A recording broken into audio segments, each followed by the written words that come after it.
Imagine you had cancer again and again and again. That's what it's like to have VHL. VHL, or von Hippel-Lindau, is a terrible disease that affects 1 in 36,000 people, men, women, and children all over the world. Throughout their lives, these people will develop tumors in their eyes, their brain, spine, kidney, pancreas. They will undergo surgery to remove these tumors, and the tumors will come back, this time in the kidney or eye, maybe next time in the brain. This is a genetic condition. A person born with VHL is born with one malfunctioning gene, a mutation that causes clusters of blood vessels and then finally tumors.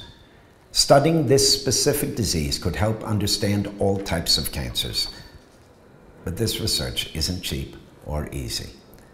There are children as young as 2 living with this awful condition.